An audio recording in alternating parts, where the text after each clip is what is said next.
नमस्कार दोस्तों, मैं आपका अपने चैनल करियर जीके में स्वागत करता हूं। इस वीडियो में हिंदी का एक अगला पार्ट लेकर आ गया हूं जिसमें विराम चिन्ह के बारे में मैं इस वीडियो में आपसे बात करने वाला हूं। इन सभी विराम चिन्हों के और इससे भी ज़्यादा 16 से 17 विराम चिन्ह मतलब कि जो परीक्षा में पूछे जाते हैं वो सारे के सारे मैंने इसमें कवर कर दिए हैं। अगर आप इस वीडियो में पहली बार आए हैं तो आपसे अनुरोध है कि हमारे चैनल को सब्सक्राइब ज़रूर कर लें जिससे कि आपको इन्फॉर्मेटिव वीडियो आसानी से मिल जाए। अगर आपको वीडियो अच्छी लगे तो आपसे ये भी अनुरोध है कि लाइक करके ज़रूर जाएं। यह हमारा टेलीग्राम चैनल है, आपसे अनुरोध है कि इसे ज़रूर ज्वाइन करें जिससे कि मैं आपको आसानी से PDF प्रोवाइड करा सकूँ। विराम चिन्ह होता क्या है? वो सारे वर्ड्स जहाँ पर वो सारे चिन्ह जहाँ पर हमें थोड़ा सा ठहराव रखना पड़ता है, रुकना पड़ता है, उसे हम विराम चिन्ह कहते हैं। जैसे कि पहला देखते हैं अल्प विराम। अल्प विराम क्या होता है? कॉमा। आपने देखा होगा जब आप लिखते हैं हिंदी के वर्ड तो मीता, रीता और मीणा, ये जब 3 वर्ड आप लिख रहे हो तो इनमें पहले 2 में के साथ कॉमा लगाते हो और आखिरी के साथ और लगाते हो। मतलब ये जोड़ने का काम करता है। किनको? 2 शब्दों को, 2 वाक्यों को, इन सबको जोड़ने में अल्प विराम का हम यूज़ कर सकते हैं। जैसे कि तुम खेल रहे थे लेकिन मैं नहीं खेल रहा था, तो उसमें क्या होगा? उसमें भी लेकिन से पहले कॉमा आ जाएगा। ठीक है, इस तरीके के में ये यूज़ होता है अल्प विराम। आपको याद रखना है अल्प विराम का रिप्रेजेंटेशन क्या है? कॉमा है। आपको इस बात को भी ध्यान रखना है। डायरेक्टली आपसे क्वेश्चन पूछा जा सकता है। अगला क्वेश्चन आपके लिए क्या है? अर्ध विराम।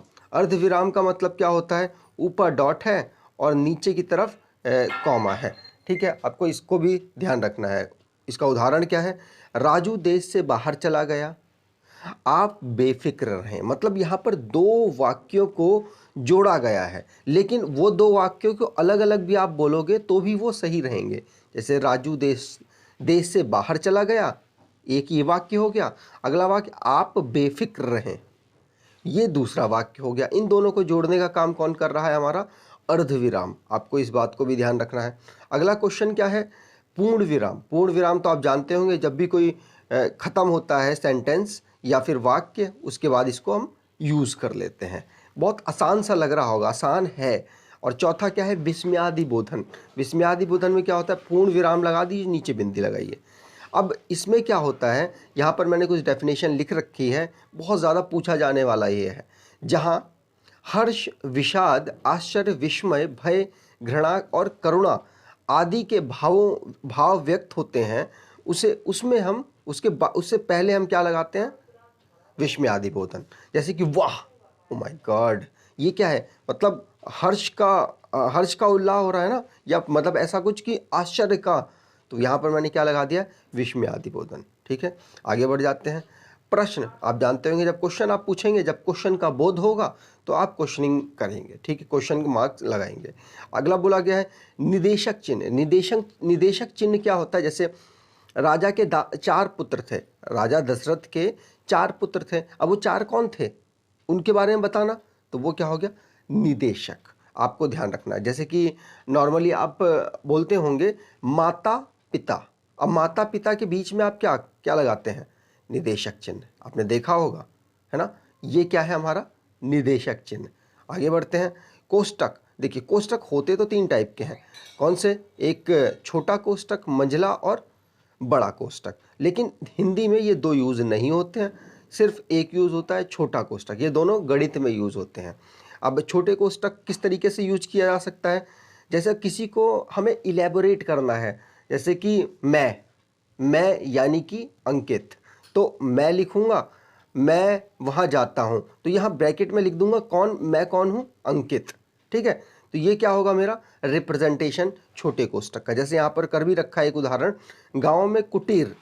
कुटीर कौन? छोटे छोटे होंगे, छोटे व्यापारी उद्योग करते हैं। ठीक है, तो जो उनके हमने रिप्रेजेंटेशन मतलब उनको थोड़ा सा और खुल के बताने वाले को हम क्या कहते? मंझले कोष्टक, वो छोटे कोष्टक में लिख देते हैं। अवतरण चिन्ह क्या होता है? ऊपर जो ऊपर सिंगल डैश होता है, दिख रहा है आपको? सिंगल डैश मतलब कि ये सिर्फ एक वर्ड के साथ लगता है। अच्छा, अब इसे कहते हैं क्या? अवतरण। लेकिन पुनरुक्ति सूचक जिसमें डबल चिन्ह होते हैं, यहाँ पर पूरा एक वाक्य होता है जो बहुत ज़्यादा इम्पॉर्टेंट है उसे हम क्या डबल इन्वर्टेड कॉमा में लिखते हैं। जैसे धोनी एक महान खिलाड़ी है, बहुत इंपॉर्टेंट वाक्य है और हम सब जानते भी हैं, तो बिल्कुल इसको आप ऐसे लिख सकते हो। लेकिन जब एक वर्ड के लिए लिखेंगे तो उसके ऊपर सिंगल लगाएंगे, ठीक है।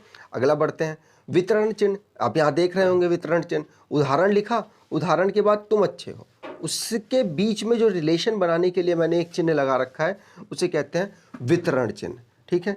आगे बढ़ जाते हैं, अगला क्या है हमारे लिए, लाघव चिन्ह। ये लाघव चिन्ह बहुत कम यूज़ होता है, लेकिन देखो आप ऊ लिखोगे, ऊ के बाद जो मतलब आपको छोटे छोटे फॉर्म्स लिखने होते हैं ना, उसमें आप इसका यूज़ कर सकते हो।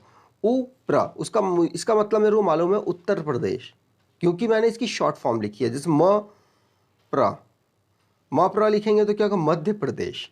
तो ये होता है हमारा लाघव चिन्ह, शॉर्ट फॉर्म लिखने में काम करता है हिंदी की।